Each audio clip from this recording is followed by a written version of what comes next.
We are live right now. Yeah, we Take it are. away, Anke. Yeah. Okay, so then welcome everybody to our evening with Norbert Zimmermann, to our interview with Norbert Zimmermann. First, Norbert, thank you for being here. We really appreciate that, to have you here with us tonight. Thank you. Maybe a few people don't know you because you are only written, you always wrote German books so far, but I want to just show your book. So this is your book to everybody. It's called The Second Sinking of Titanic, and this is going to be our topic for tonight. To celebrate the anniversary of the discovery, the official discovery about from Titanic wreck. But yeah, there are many questions still without an answer. And in this book, Norbert made big efforts to find the answers to many questions which are still open. And this will be our topic for tonight's interview. And yeah, thanks again, Norbert, that you are here with us. Maybe you want to introduce yourself just before we start? Okay. Hi, everyone. At first, I would like to thank Titanic Connections to invite me for this interview. It's absolutely great.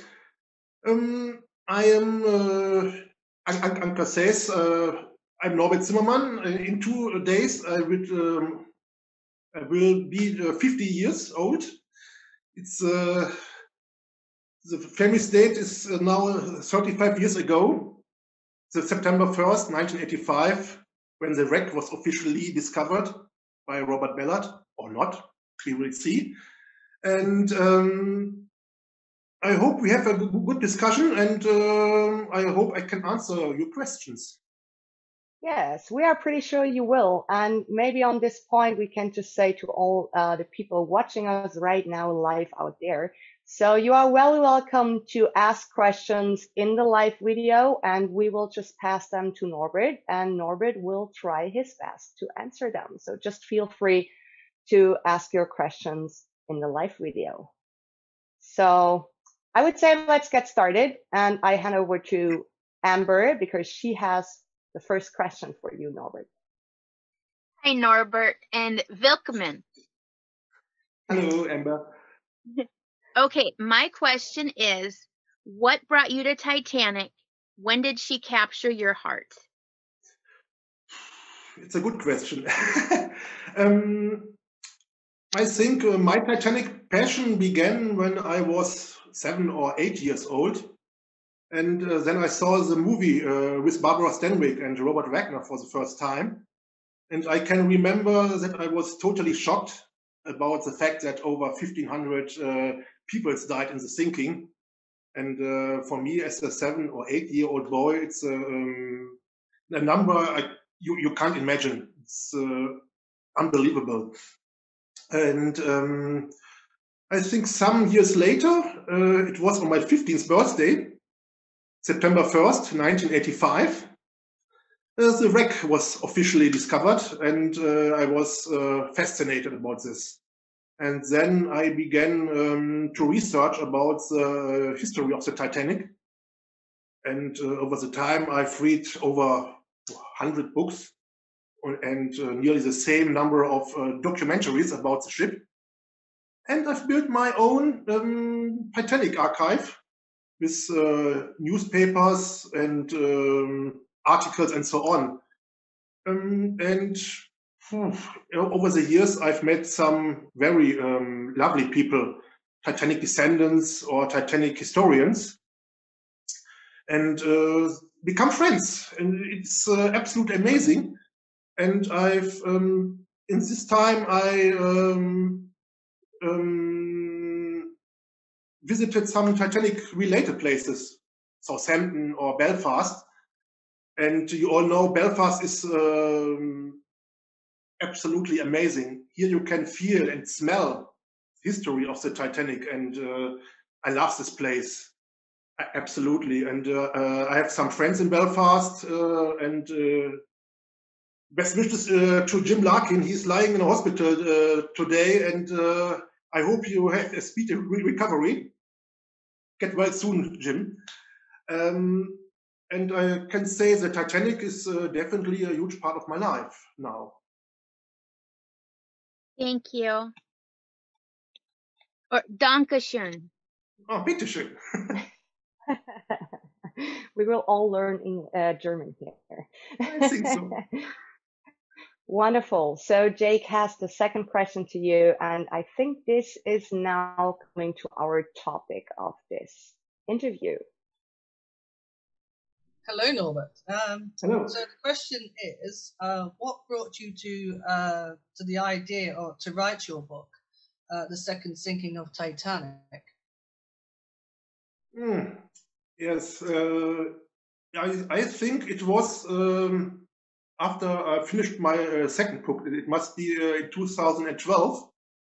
Then I have a discussion with some younger Titanic enthusiasts, and they never heard about an open letter from Natalie to Ballard. And I was a little bit shocked about this. And then I decided that I will bring back the open letter back to public. And at that time, I always wanted to write a book about the history, what had happened with the Titanic wreck after its official discovery. And then I started working. And over the last years, so much happened. And I wanted to tell it in this book. And some questions I will answer. Who owns the wreck? How badly damaged is the wreck?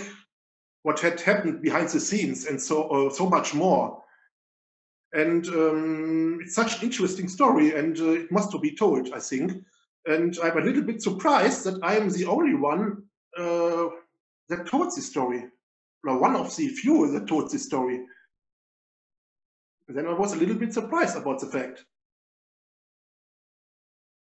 Thank you for that, Norbert. Thank you. That was brilliant. And no worries to all our watchers. I'm sorry, Ryan, but we will talk about this open letter later, because still many people do not know about it, but we will bring it up just in a couple of minutes. So no worries about that. Sorry, Ryan, go ahead. I was just going to say, Stephen Larkin has just commented, just saying thanks to Norbert, and that's getting a lot better, and he will pass your best wishes on to him. Thank you. It's good to hear.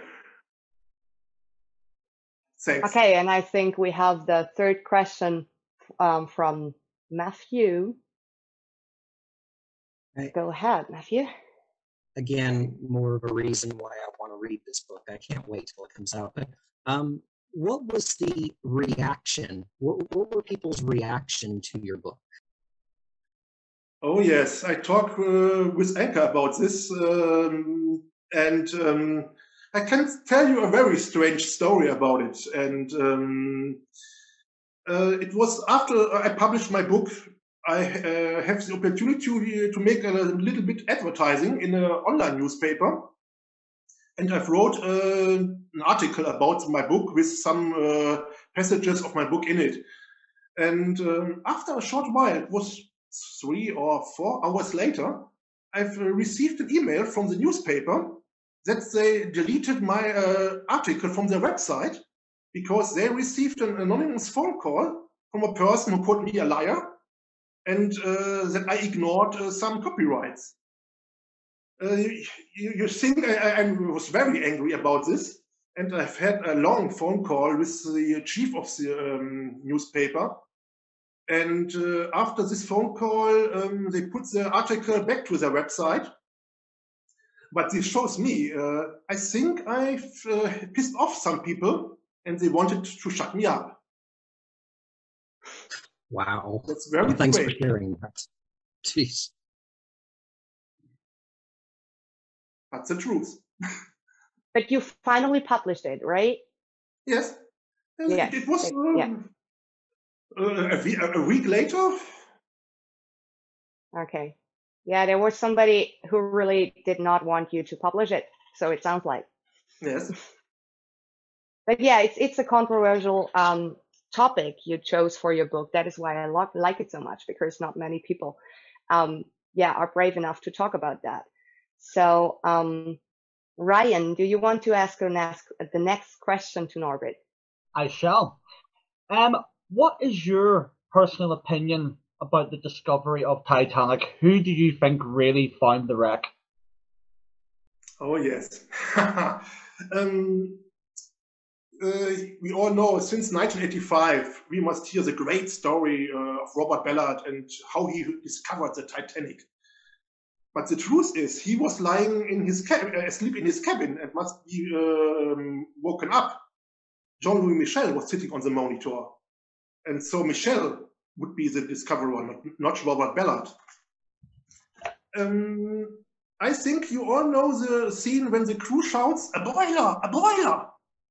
This was filmed 3 hours after the discovery, because Ballard was sleeping in his cabin and he must woke up, and so Ballard was not in that scene, and they must filmed it 3 hours later with Ballard in that scene. It's also very funny that the British newspaper, The Observer, announced the discovery of the Titanic 10 minutes earlier. How is that possible? The newspaper reported that the ship was broken in 2 large pieces and lying on the seabed. And how did the Observer know that? It seems that the newspaper knows it before, because someone told them that the Titanic would be discovered on this day. It's the only reason. I think, in my opinion, it could be possible that the wreck was indeed found 8 years earlier by the HMS Hecate. And I think that the expedition of 1985 knew the coordinates. And an interesting point here, maybe to add this, I actually read in a couple of books, I don't remember how many, but at least 2 or 3, that they found out Titanic lies in 2 pieces down there on their third diving. So they did not even find out that she was in 2 parts on 1st of September. So it makes it more ridiculous that the newspaper already could report it, that she's lying down in 2 pieces, if this is true, that they found out on their third dive or second dive. So this does not make any sense. How could they know? You know? Yes. So this is actually, yeah. That's exactly the point. Yes.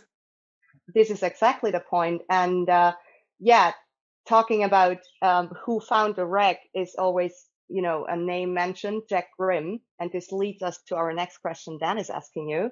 Dan, would you like to ask the question? Sure. So my question is, what is your opinion about Jack Grimm, and also about the famous story of the propeller blade he may have found? Oh yes, Jack Grimm. He was indeed very interesting person, and he called himself Cadillac Jack because he was a millionaire or billionaire. I don't know, and he was probably very eccentric. And I think that was his huge problem. And he made expeditions to find Nessie in Loch Ness or Bigfoot. You can see a little bit crazy or not. But his biggest dream was to find the Titanic. And in the 1980s, he made 3 expeditions to find the Titanic. But it seems he was unsuccessful to find the wreck. And on his first expedition in 1980, it's now 40 years ago, he may really have found the wreck, but he thought it was a failure of his equipment. Maybe Anka can tell us a little bit more about this later after my answer. And on his second expedition, it was a year later, he found a propeller blade, but nobody wants to admit it. The most historians at that time calling him a liar or eccentric idiot. When I was reading the British Inquiry report, I found a very interesting statement by Charles Herbert Lightoller. And he says that the Titanic lost a propeller blade on the starboard side during the collision. In fact, a propeller blade is missing on the starboard side of the wreck, but nobody wants to admit that Grimm really found a propeller blade. At the time, it was said it was only a washed rock. By the way, after the discovering of the wreck, the former salvage company denied that the starboard propeller were lost. Some years later, the company can't no longer deny it because you can see it in the video footage. I can show you in a book. Wait, I hope you can see it. Here. Here. It's lost. Yeah, definitely. You've seen it then?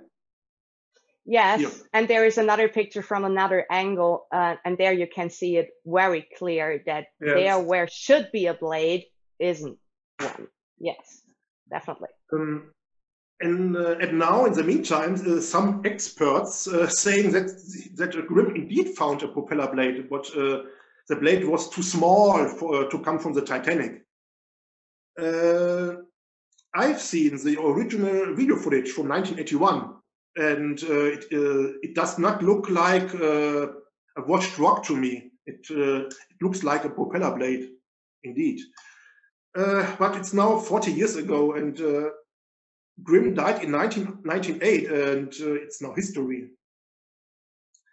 And I have an interesting fact. Some of the crew members of Grimm's expedition were later in the 1985 expedition and discovered the Titanic. Maybe they know the coordinates? It could be possible. It maybe could. And yeah, maybe I can add something here. Me and Matthew did actually a few researches about Grimm. And yeah, actually we found out that Grimm, he was right over Titanic. He was there. And it's kind of bad luck that he didn't find her. Because Grimm stated that in 1980, his team set out to map the seafloor with a device called a magnetometer. I hope I pronounced that right. It's actually a hard word. They located 14 targets before bad weather forced them to return. They had been searching a large area of the ocean floor, where in 1977, we come to that in a minute, the British conducted a series of sonar tests. Allegedly, so you will talk about that in a minute, Norbert, a wreck was spotted on one of those tests. And it was in this general area that Jack Grimm was searching for Titanic. Returning a year later in 1981, Grimm checked out 13 of the 14 targets and claimed that he had found the Titanic. And this story was for sure picked up by the worldwide press as a front page news. He had claimed to have located this propeller blade you were just talking about. Curiously enough, the 14th target of so he checked out 13, but not the 14th one. The 14th sonar target remained unchecked due to technical difficulties. And it was not till much later that it was discovered that this target lay not a 1/10 of a mile from the wreck of Titanic's bow. So Jack Grimm actually had indeed passed right over Titanic's bow. And the technical issues just made it impossible for him to find out. So Grimm attempted to return to the area in 1983 and finish what he started. But however, this was not to be, as bad weather and dangerous sea conditions caused him to lose some valuable equipment. And so the expedition was called off. But following this failure, Grimm claimed he returned over his data and his charts to Dr. Robert Ballard, Woods Hole, and Ephraim Mayer. So in the days following Ballard's officially discovery of the Titanic, Grimm gave an interview in the United Press International in which he stated he had not only found Titanic first, but that his information had been the key to the success of Ballard's expedition. Grimm said, It just confirmed our discovery. They had our data. We gave them all our information, all our maps and surveys and photos of the propeller. I'm sure they will find it to be the same fix we made in 1981. Ballard has denied this claim, and the French Ifremer has not commented on the matter at all. So they did not say anything about it. But yeah, it seems to be fact that Grimm was just right over Titanic and was just in bad luck that he didn't find her, and that he gave all his informations he had from his expeditions to Ballard. But Ballard still denies that this is true. So, well, where's the truth here? I don't know. What do you think, Ballard Norbert? cannot say he is the only discoverer of the Titanic when he not denied that Grimm gave him the coordinates. It's logical. Yeah, definitely. So And, at least he got this information, or he got the information from the British sonar tests. So this is the question, which information he had. But actually, it's pretty likely that he had the coordinates before he I think he out. have both informations. Yeah, most likely, most likely. Because, yeah, okay, you could think about why would Grimm lie when he says, I gave him all the informations. So is there a reason that he lies about it? I think Ballard has more reason to lie that he did not have it, so to say. Yes. I know that the crew of Grimm was not the best. And they was very angry with Grimm because he was eccentric, indeed. Yeah. And this is the problem. And I said that some crew members were later on the 1985 expedition. Yeah, and Why? I think it's most unlikely that they didn't say a word because they knew everything about the expeditions of Grimm. So it's most unlikely that they did not say a word. Yes. I think. Yeah. But this actually leads me to the next question, and this is maybe the most interesting one because it's the reason why you wrote your book. So let's talk about this open letter. The question is, many people may not know much about the open letter. Please give us a little summary of it. What is your personal opinion about the letter, and what was Ballard's reaction to it? Oh, that is a long question. Take your time for the answer. Yes.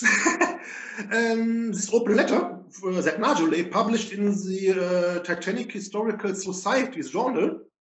This was a direct response to an article by Robert Ballard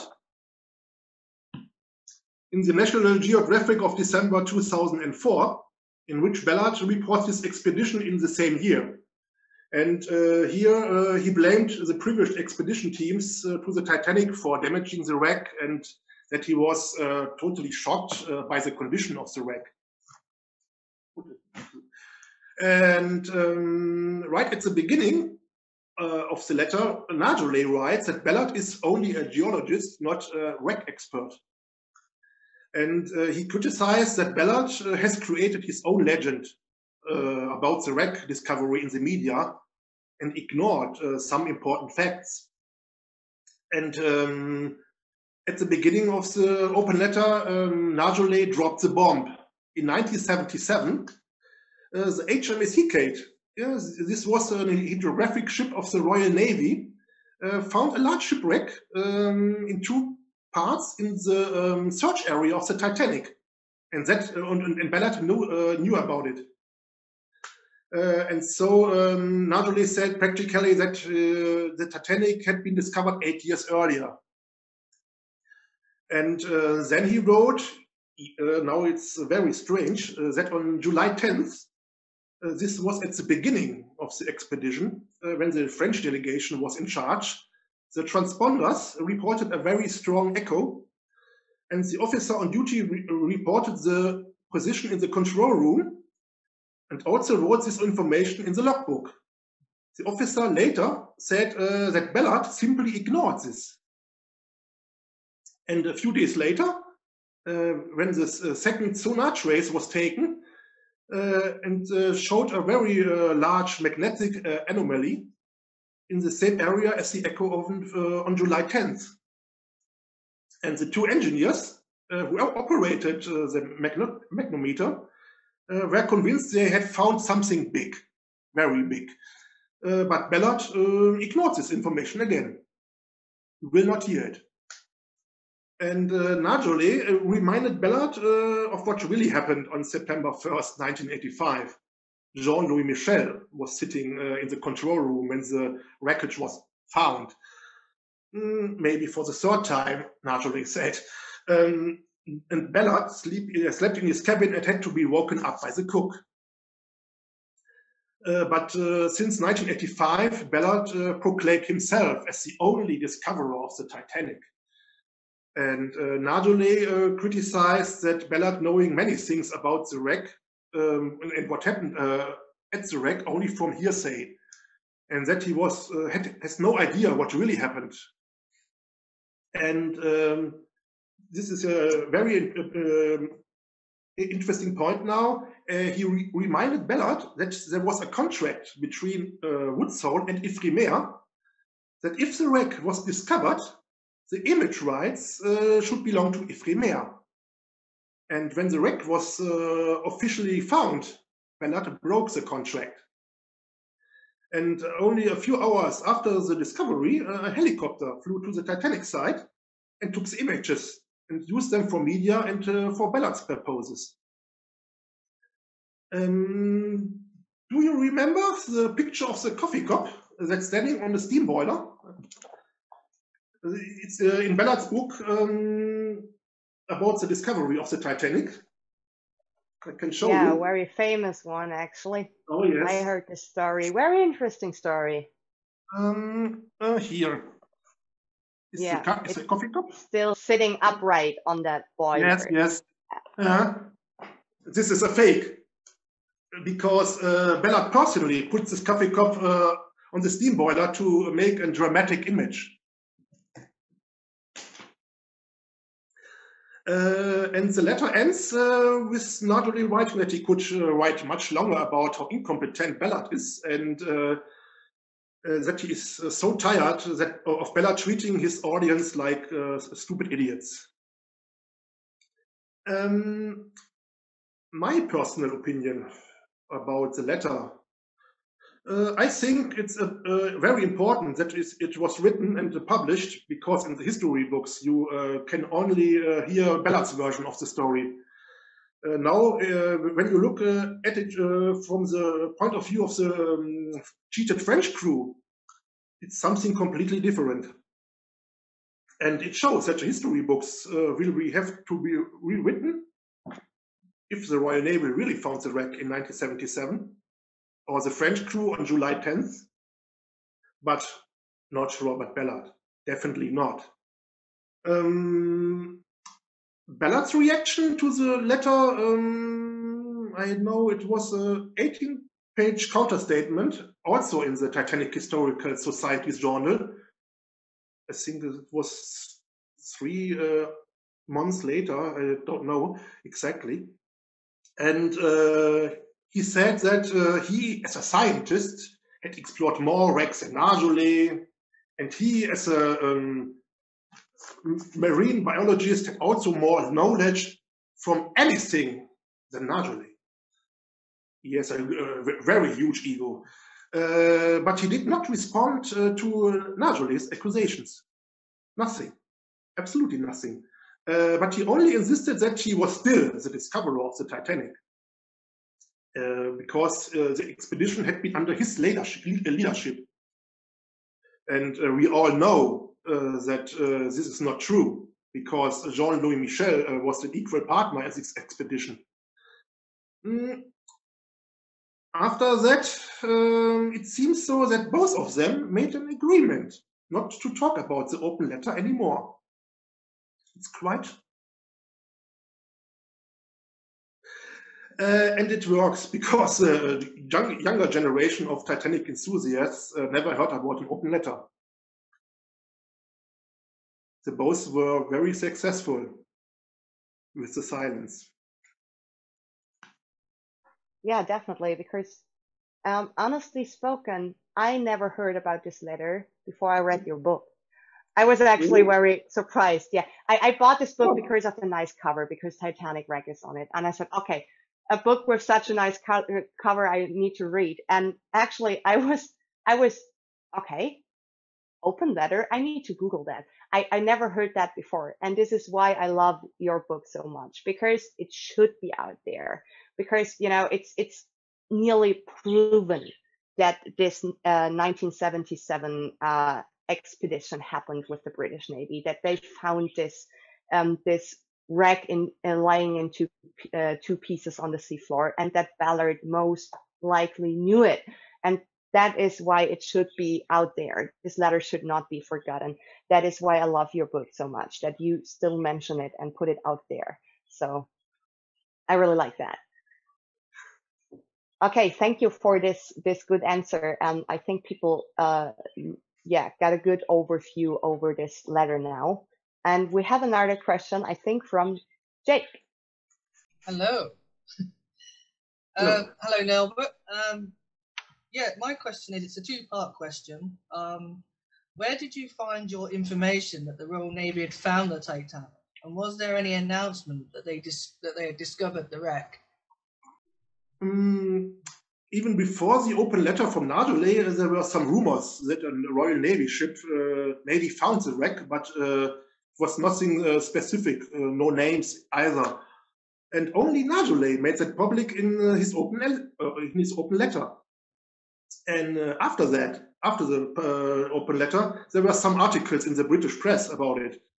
And also some crew members, or those who claimed to be a crew member of the Hecate, spoke about it. And it's interesting that some of the crew members denied that the mission existed and that they found something.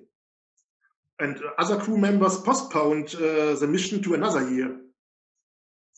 It was quite funny. My personal favorite is that it was a crew joke that they found the Titanic. So, shipwreck in two pieces. Maybe it's the Titanic. Crazy. If it was really a secret mission, it is clear that there was no announcement that the wreckage had been discovered. It was during the Cold War, and the Hecate was not officially in that area. It's clear. After all, the Navy couldn't go to public that the Hecate was in this area. Absolutely not. Thank you for that answer, Norbert. That was very interesting. Thank you. Thank you. And there is another interesting point about this British Navy mission, Ryan, that leads us to your question you have. If you're still there, Ryan, you are muted. There we go. We'll help if I unmuted myself. So, in 2027, the information about HMS Herget and what happened on their mission can be published. What do you expect there to be revealed in the documents? This is a very good question. Personally, I hope that will not end like the JFK documents, and we will never knew about the truth about the mission of the Hecate. But if they published the entire information of the mission, I think the history books must be rewritten then. Absolutely. Yeah, I actually really hope that we get those informations, because even though it was not published because they could not, it was secret, sure, but even though they were the first ones finding Titanic, even if we just know now because two pieces, but yeah, like you mentioned it, how likely is it that they found any other ship lying in two parts just in the area of Titanic? So no way that there is a second ship in two parts down there. So yeah. And this is the point by the propeller blade. This is the point of a propeller blade from Grimm. I've never seen a rock that looked like a propeller blade, and in this area, Yeah, yeah. And it just fits too perfect to the wreck because the propeller blade is missing. We can Yes. see that on the footage. So yeah, I actually found this picture of the blade, so to say, but yeah, it's not looking like a rock. So I'm not involved in underwater pictures, and I would never be that brave to say, yeah, sure, that's a propeller blade, but I won't say either, no, it's not. So it could be. I saw this picture. You just said you saw the original footage from 1981. So I think it's possible, and it just fits perfectly in the position. And because there is a propeller blade missing, and Lightoller said she most likely lost one during the collision with the iceberg. So Yes. it makes totally sense. And this is the problem that the British inquiry report is not much known by the people. Only the American inquiry is famous, not the British inquiry. And when you read some answers from Lightoller in this report, you hurry up what he said. And this was the first time that he said that the Titanic lost a propeller blade. I don't know if he said this in the American inquiry. I don't or think they so, don't ask him about it. Yeah, I don't ask him. But interestingly, Bruce Ismay's first thought when Titanic hit the iceberg and he was in his cabin, his first thought was, oh, okay, Titanic lost a propeller blade. That was his first thought. So, okay, he could not know that it was an iceberg, but you know, it's not unlikely that Titanic lost a propeller blade during this collision. And if she would still have all her propeller blades, this question is just like, okay, this stupid idiot did not find a propeller blade, but there is missing a propeller blade. So it makes sense. It's just next to the wreck. It is really missing. And yeah, hey, it really, really is likely that it is a propeller blade and that he is at least the second person, so to say, finding Titanic. And Robert Ballard is the fourth because Michelle found it as the third person. Yes. I've had some bad discussions about Jack Grimm. It's some years ago on the Titanic Encyclopedia Titanica forum. I've had some bad discussions about it, and some people want I've lost the word. Won't hear it. They don't want to hear it. They are just like, no, it's not true because the people still believe the official story. Yes, it doesn't happen. Oh no. And so that is the problem by this story. Yeah, but this is why I hope so much that we will find more answers in 2027 when this document could finally be released. Because at least it's just we will not find out if Ballard had those information. But you know, all this happened on board while Michelle was in charge, that he actually had this technical sonar telling him there is something, and everybody just dropped it and said, no, there was nothing. Why did they do that? Because they want Ballard to find it. Yes, Ballard made a sabotage. It's not unlikely. Ballard make a sabotage. Yeah, that's exactly the word. He wanted to be the one. Yes. Yeah, but at least it went wrong because he was not there when they found the boiler. That's the funny part of it. It didn't work because he was not there when they found the boiler. Yeah. But yeah, thank you so much. You can see it on the video. You can see it on the video footage. It's the time. They said they found the Titanic on 1 o'clock. 1 p.m. Yeah, a.m. In the night, and 1 p.m. and the video footage is from 4 p.m. You can see it in the video footage. Yeah, sure. And a boiler. Yeah, because they had to do it again. Yeah. Yes. And I think it took quite a while until he finally said that this happened, that they did this scene again. I think he was long not talking about that fact that he was sleeping. I think it took him a while until he said it. Yes, I was sleeping. I think he did not, he did not say that right after. It took a few times until he said, yes, okay, I was sleeping. The cook had to wake me up. So he actually keep that secret pretty long, I guess, when I do not, when I have it right in my memory. So many questions still needs an answer, but I think we don't know what happened in that night, and we don't know what Dr. Ballard knew and what not. But I think there are enough, clues that what is officially reported is not true. Yes. So at least there are enough hints for that, and we should not close our eyes for that. And why he can't say that Jean-Louis Michel was his equal partner? This was a French-American expedition, not only American expedition. Yeah, and there are so many books. Michel is not even mentioned, and I'm so sorry for him. Yeah. Yeah. Before the expedition, Ballard and Michel were friends. Yeah. Before and after. It was backstabbing. Actually, it was backstabbing. Yeah. Oh yes. So what you just said about the rights with the pictures, and Ballard just broke the contract.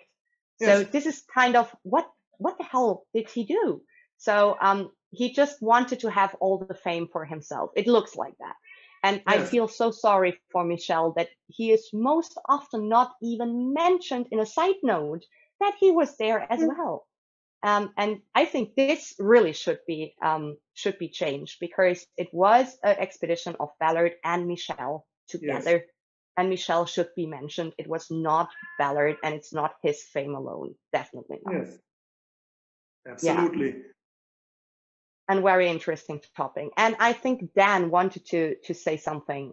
Dan, so you are still there? I think you are. Go ahead. Yeah. So just after listening to a lot of this, I've kind of noticed, and it's not as much a question, but it just seems like so much of it, like with the different documentaries and like the whole thing with the 2 World War II submarines, it just seems like so much of it is very cinematic. When you look at the whole discovery, like, oh, we were a race against time because I was looking for these submarines, and if I had any time left, I could go look for Titanic. And then, oh, I didn't happen to be awake when they found it, so someone had to rush and wake me up. Just a lot of it seems like, and with what you bring up with Michel as well, I could plausibly see it where not he was involved. Ballard was like, "Oh, we're going to go on this expedition," and Michel was like, "Oh, okay, great." And then you'll get filming right, or what? It was like filming rights, or what was it like? Filming rights and all the stuff and photos, video footage, and all of this. So Michel was probably promised all this stuff, but not even because, like you said with Grimm, and I mean, I remember it being said that like, oh, this expedition covered this area, so we didn't look at that area, which it's kind of like, I don't know, that just seems a little flimsy to me that Grimm would spend all of this time in that area and not have found something. And then with the British ship, that's happened countless times where a ship could be doing something that has nothing related to that specific topic. Like when they were looking for one of the crashed planes, they were finding shipwrecks all the time. So I'm almost 100% certain that British ship more than likely found it, and we're just keeping it secret because that would have blown the whole mission. So it just seems like everything is too, what's the word I'm looking for? Too, like, oh, we just have like the babies, the doll head down, like all of these shots they're finding and all of this coincidence almost like, oh, the race against time. I was asleep when they originally found it. They had to rush to get me. It just seems too convenient. That's what I would kind of say, and controversial. Oh yes. And I said, I think Grimm has because he was so eccentric. He had the crew was against him. Hmm. And I've read a couple of times about this, that the crew was very angry with him, and they want to end the expedition because Grimm were angry. We didn't find something, and the crew will end the expedition. And this was the problem that Grimm has. Well, then it's also easy to paint Grimm too with that picture. Like, oh, look at him. He's a crazy billionaire. He couldn't have possibly found anything. So that's, for the narrative, that's easy to take him out of it. And then with the British ship, it's like they're not going to reveal anything because who knows what else they were doing when they found it. So it's a lot of good luck as well that they're able to, those other kind of block it, like, oh, there's no proof of the British. Oh, this guy's a crazy Texas oil millionaire. He didn't find nothing. So it's very easy that those two are covered up. Yes.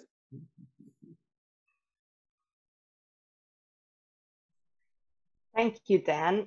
So I lead to Matthew, because we are live here and we have a few reactions of our watchers, and I think it's kind of interesting to hear what they actually think about that, what you just said, Norbert.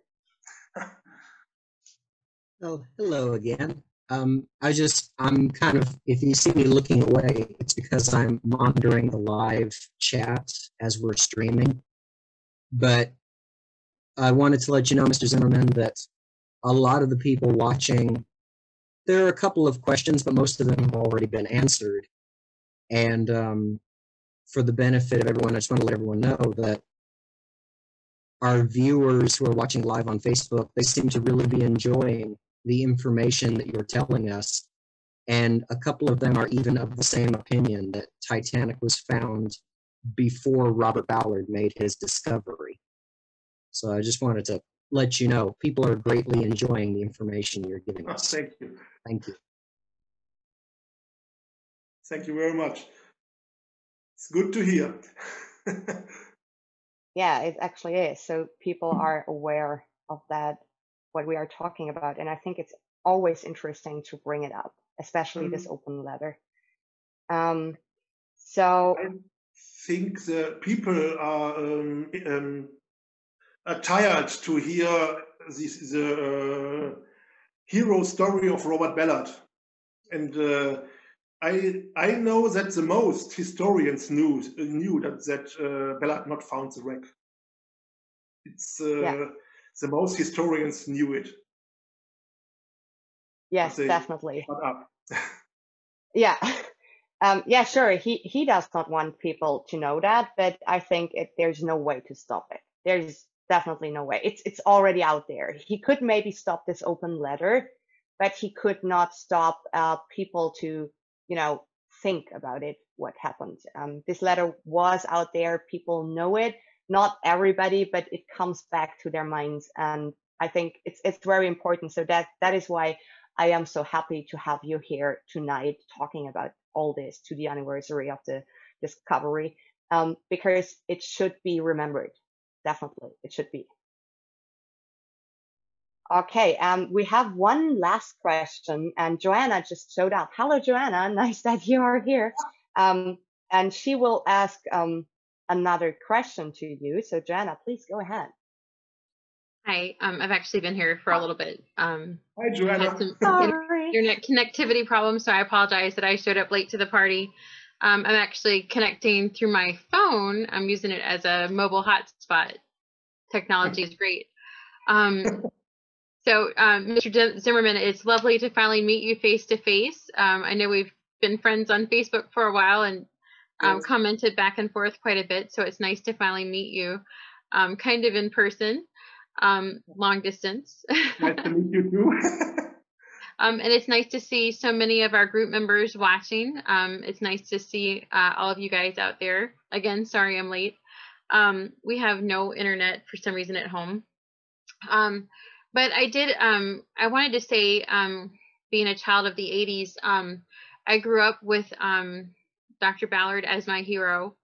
I remember hearing on the nightly news that Dr. Ballard had discovered the Titanic, the wreck, and my little 6-year-old heart, was so excited.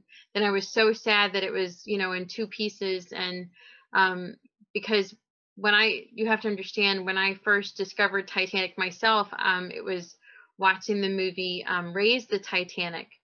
So as a little girl, I thought it was there, in one piece. And I would dream about people still living on the Titanic, down at the bottom of the ocean. Again, I was very tiny.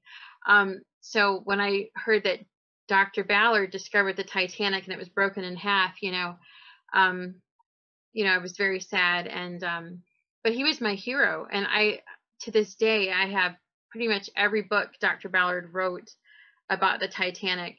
And it's just now as an adult that I'm actually learning the truth through books such as yours, Mr. Zimmerman.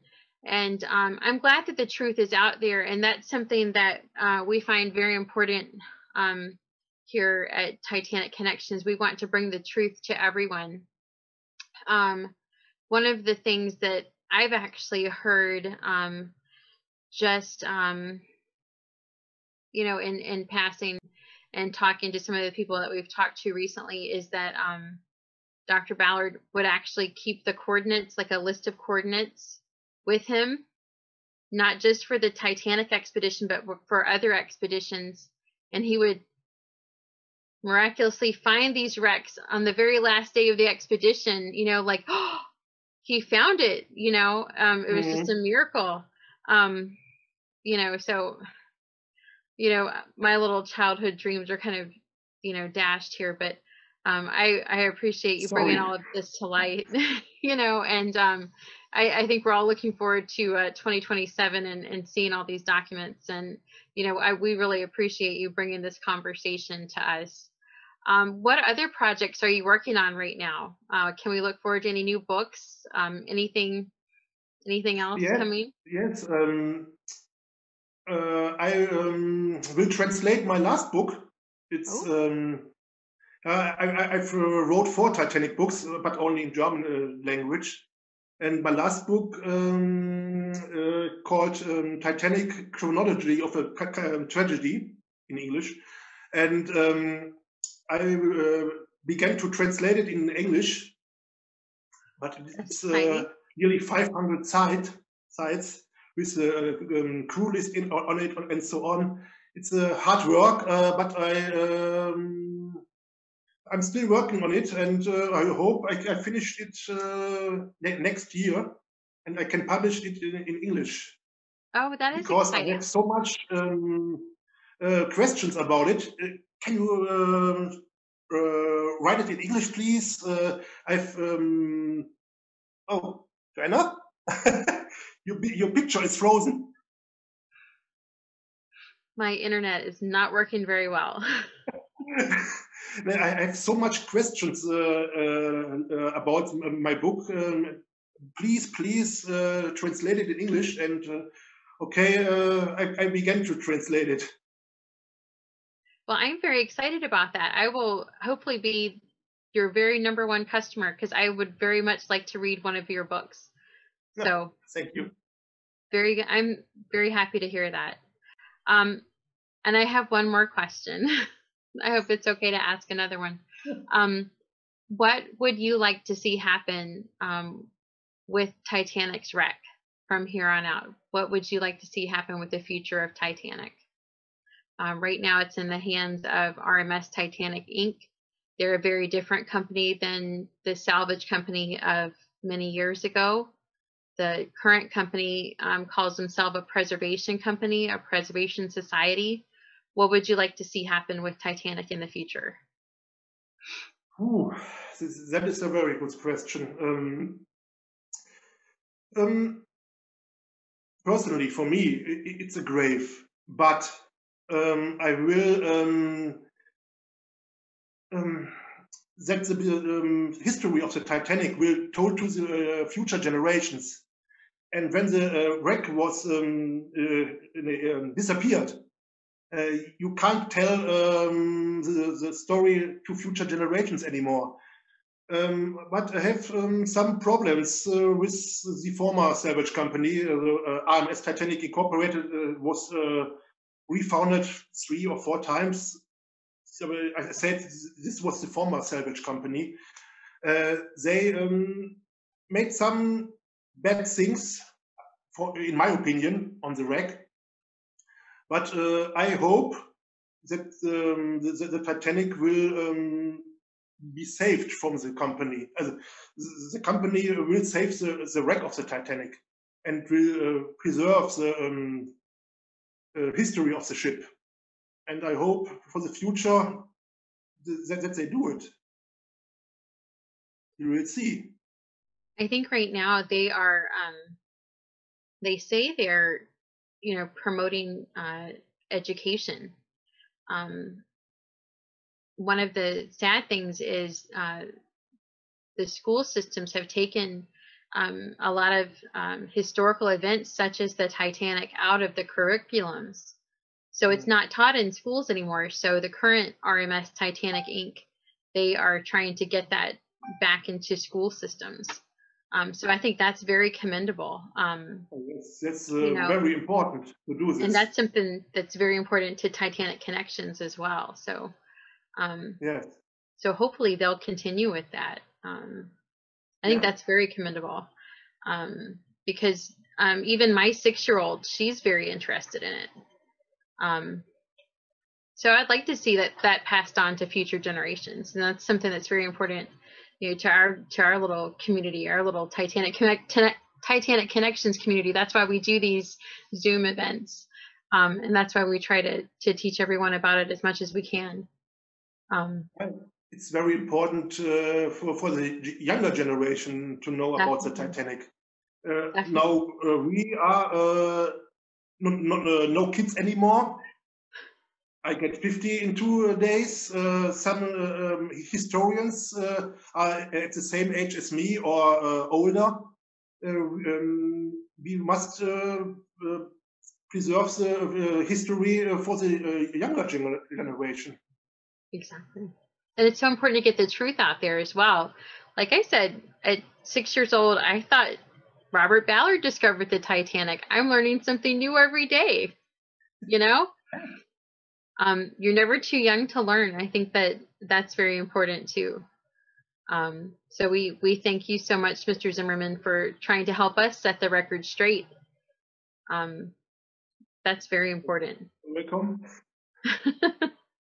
And Dan just gave me the information. He found a picture of the propeller blade in Grimm's book.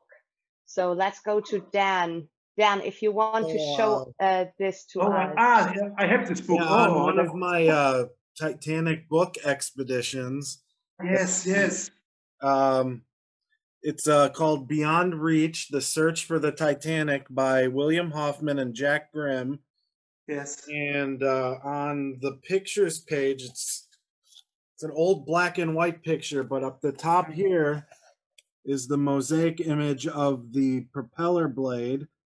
But then what I found, really, it's kind of hard to see. I'll try and scan it maybe and get it, but you can see there. But then what was really interesting was on the bottom of it underneath is another picture.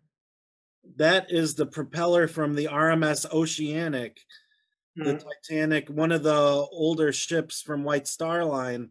Yes. And honestly, that looks just as much as a rock as a propeller blade, but it clearly is a propeller blade. So kind of just saying that it's just a rock is kind of silly, because that's intriguing. That is very intriguing, Dan. I've seen those photos before too. Yeah.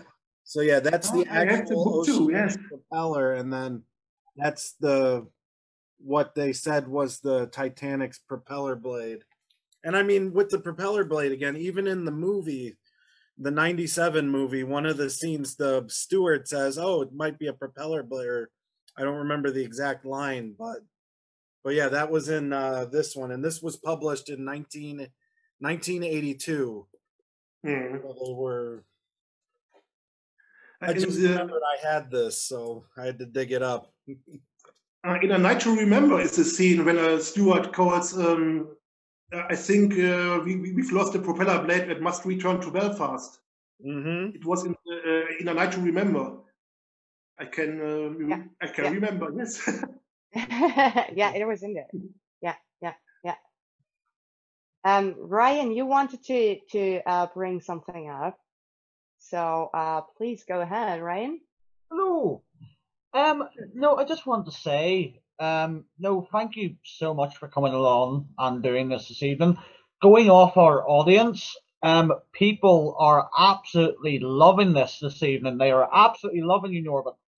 But yeah, just to sort of go back on what's already sort of been said, like it's great. Like myself, like 25 years, I thought Robert Ballard discovered the Titanic. Weirdly enough, my dad has told me for 20 years that nope, the British found Titanic, and I never believed them. He said, nope, the British found Titanic, and I was like, Dad, you're talking rubbish, go away. And it's funny now that we started Titanic Connections, like we have went down that rabbit hole, and we're starting to talk to people like you. We're finding information out that we didn't know before. And then you start putting all of these jigsaw pieces together, and it starts making a bigger picture. And then you start to see the cracks in Robert Ballard's story of events of what actually happened. So I'm looking forward to see what's going to happen in the next few years as far as information goes and what we're going to see come out. But yeah, that's exactly why we're here. To get the real truth out there. Like the slogan I always come up with was "The truth is down there." It is. It just is. And it's gonna. I think the next few years in the world of Titanic is going to be very, very interesting. Also as well, a lot of people are very excited about your English translation of your book. Quite a few people have commented about it, and they're very excited to finally get it. That's good. Yeah, it's finally a good thing for me that I'm German. I always forget it because I cannot speak English perfectly. But this time with your books, I was really like, yes, I understand his books. But I just got a wonderful. I want to let you know, Norbert. We just got a wonderful comment from Terry Bay on our live video. It says, "This is the best guest yet." So people really enjoy that you are here, and we do as well. Yeah, I just want to let you know this nice comment. Thank you, Terry, for that. It's very nice. Really appreciate it. Thanks. So it just shows how interested people are in this topic, and it's good. It's just the right time, and we have the anniversary in 2 days. So it was just right, the perfect timing. And I'm very happy that we can talk to you this way, and that people can listen to that, what you have to say, because it is very important to put it out there. It is, and we really appreciate that. Anybody else here in my team want something to say? Because we are done with our questions, I guess. Maybe the one more information to our watchers out there in the live video. If you have any questions, please ask them now. Feel free to ask them. We're gonna lead them to Norbert. But maybe someone of our team wants to say something more.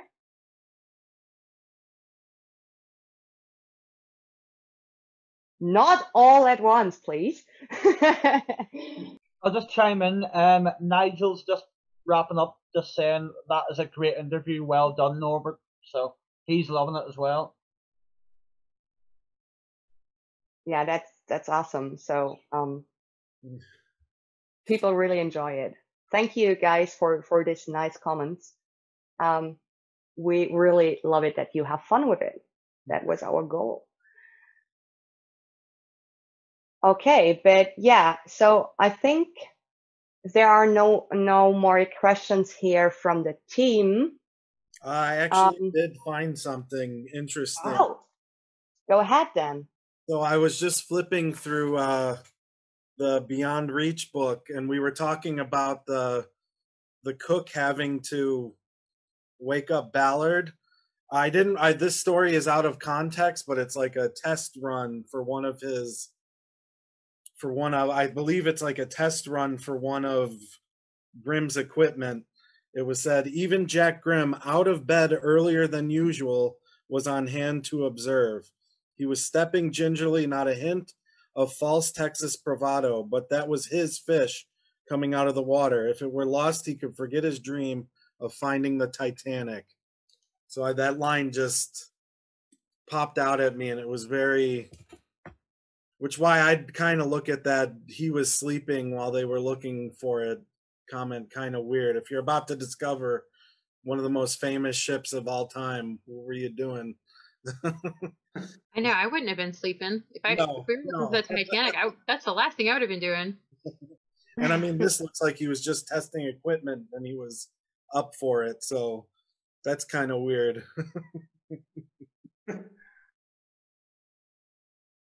Well, Mr. Zimmerman, it's been such a pleasure, honestly. This has been great. Yeah, it is. And I just get in here a comment from Thorsten Totzke. Now it's good to be German. He says, greetings.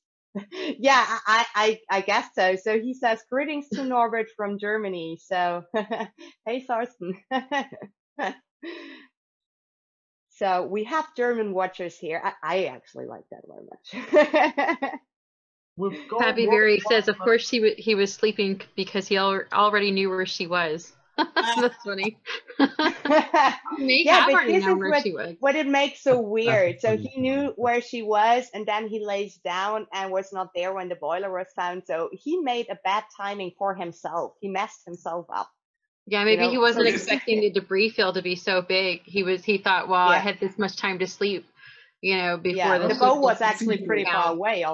Yeah, it was still far away, but the boiler appeared so early, and he couldn't know that. That's funny. So I didn't really think about it that way. Maybe he knew where the ship was, and he was like, "Oh, I've got plenty of time to sleep before they find the ship." Yeah. Yeah. But I actually like this fact that he was asleep. So because when he sabotaged the others, then at least he was not there either when they found the boiler. So yeah, bad timing for him actually. Having said it, it's true. Yeah, very true. Oh my. I think we're gonna basically wrap it up there. I don't think we have anything else in the chat at the moment. Yeah, but everybody says hi and thank you. So yeah. Yeah, that's pretty much it. So I just want to say personally, thank you so much for your time, Norbert. It's been an absolute pleasure speaking with you this evening. It's been brilliant. Yes, thank you so much. This has been amazing. I cannot wait to get your book personally. Oh, you will enjoy them because they are great. They are great. So thank you very much, Norbert. I really appreciate that you gave us your time. It was great to talk about all that. Thank you for all the patience you had with answering our questions. We all look forward to get your English book. Well, maybe not me because I have your German ones, but yeah, all the others. And yeah, thank you for your time. People enjoyed it. We enjoyed it. Pardon? You can buy it both. German and English. Yeah, for sure, for sure. Maybe you change something, and I will find out in the English one. Yes.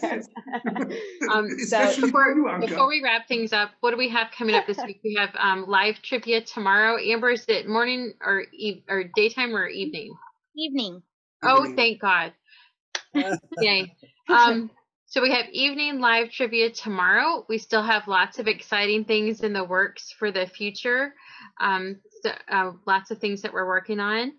We have the release of the Violet Jessup recording tomorrow. I'm not sure exactly what time, but that's going to be released live on YouTube, and I'm sure in the group and on the page tomorrow. What else do we have going on tomorrow coming up, guys? Ryan, Jake, anybody? I just want to put a shout out there to Matthew, because obviously he has something big right round the corner. If you would like to explain that. Matthew? Well, a shameless plug. I was doing an independent Titanic video project, and as a consequence, long story short, I got a lot of Titanic wreck footage that has previously not been released. We are launching a website. I'm doing a collaborative website. It's called the Titanic Archive Project.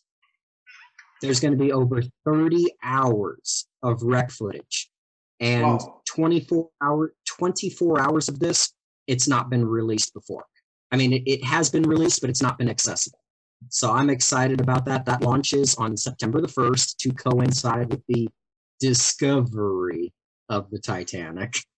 That's fantastic. It just seemed yeah. So that's gonna be posted on the group, on my personal Facebook, and it's shared on a bunch of Titanic groups as well. I'm looking forward to that. That's fantastic. And oh, one other thing I just wanted to throw out there that I'm also working on that will be later in the week. Mr. Zimmerman, you might actually like this, and everyone else might too, because we're talking about Jack Grimm. I have an original pressing of the Ballad of the Titanic that was recorded for Jack Grimm's Discovery. And I did film the record playing. I got the recording. I cleaned it up. It's a first pressing. I'm going to be releasing it with subtitles and video clips for everyone to enjoy. Wow. Oh, great. Awesome. Awesome. That sounds really cool. So we okay, have guys, so you all can be very excited about the next 2 days. Yeah. So we have a lot of individual and we have a lot of group projects coming up in the near future, and we're all very excited to share those with you guys. So you'll be seeing a lot of us in the coming days and weeks. You may get really tired of us. Well, we want to see.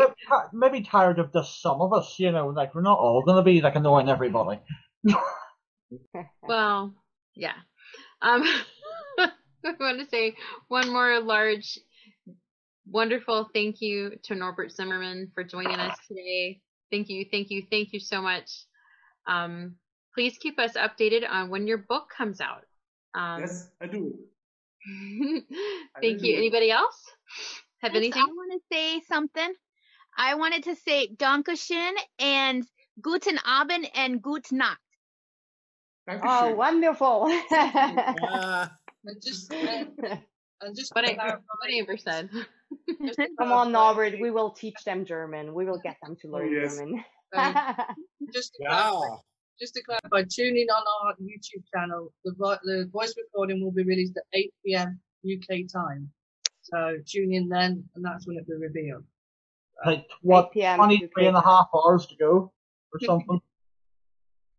By the way, am I pronouncing this right? Horst? No. Prost? Horst? Oh, yeah, it's right. Horst? Yeah, Horst. Well, Horst. Cheers. Horst? Wait. Prost. Oh, Prost. Prost. Prost. With a P. Prost.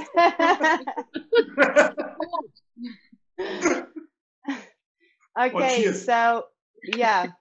Thank you very much for this awesome interview, for this awesome video. Thank you to everybody out there who was involved in the comments. We really appreciate that. Thank you again, Norbert. It was a pleasure to see you. I hope I will be able to meet you one day because I need an autograph right here inside my book. So thank you very, very much for that. I really enjoyed it, and we all really enjoyed it. Thank you very much. And it was a pleasure. Have a good one. Thank you. Thank you so much. And when you bring out your English book, we will definitely do another interview about this book. And then people will immediately buy it because it's awesome. Yes. We would like to have you back. Definitely. Thank you to the members for watching. I know. Thanks, guys. It was great seeing you. And thank you to all of the pages that I spammed the hell out of sharing this. So thank you all for letting me post that. Thank you. So thank you very much, and have a good one, everybody. Thank you. Good night, everybody. Thank Good night, you. everyone. Bye Take bye. care. Bye. See you next time. Thanks, everyone. Bye-bye. Bye.